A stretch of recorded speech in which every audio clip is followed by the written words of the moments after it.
Rajesh Khanna Hindi cinema के वो superstar हैं जो आज भी हर किसी के दिलों में बसते हैं। वो भी एक समय था जब राजेश खन्ना की अदाओं पर लाखों लड़कियां मर मिटने के लिए तैयार रहती थी। यही कारण था कि वो उस समय के सबसे कामयाब एक्टर में से एक थे। लेकिन राजेश खन्ना हमेशा से अपनी प्रोफेशनल लाइफ से ज्यादा अपनी पर्सनल लाइफ को लेकर सुर्खियों में रहे हैं।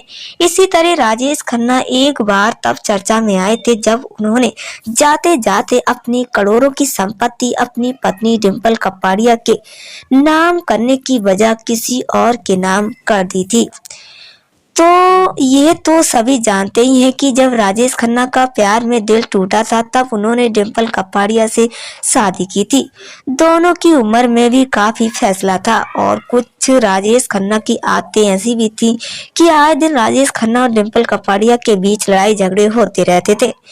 कपल को 2 बेटियां भी हैं, लेकिन पर फिर भी इनका परिवार बिखर गया और आखिर में राजेश खन्ना डिप्रेशन में चले गए थे। यही वजह थी कि राजेश खन्ना का स्टारडम काफी फीका पड़ने लगा था और फिर अमिताभ बच्चन का जमाना आ गया था। रिश्ते और फिल्मों में अपनी असफलता से राजेश खन्ना बुरी तरह से टूट गए थे और आखिर में जब राजेश खन्ना की बिगड़ती हालत का चेकअप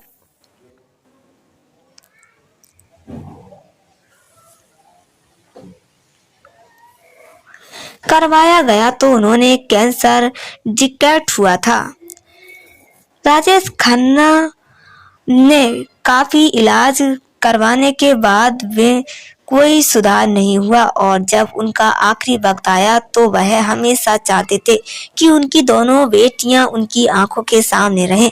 हालांकि ट्विंकल उनके पास ज्यादा नहीं रहती थी क्योंकि उस समय वो प्रेग्नेंट थी, लेकिन उनकी दूसरी बेटी रिंकी हमेशा उनके पास रहती थी और डिंपल कपाड़िया ने भी आखिरी बार वक्त में राजेश खन्ना की खूब तामीरदारी की थी। राजेश खन्ना जानते थे कि वे कभी भी इस दुनिया को छोड़कर जा सकते हैं, इसीलिए उन्होंने अपनी वसीयत बनवाई। डिंपल नहीं बल्कि इन वसीयत बनवाते समय राजेश खन्ना ने अपनी पत्नी डिंपल की तरफ देखा, लेकिन डिंपल ने साफ मना कर दिया।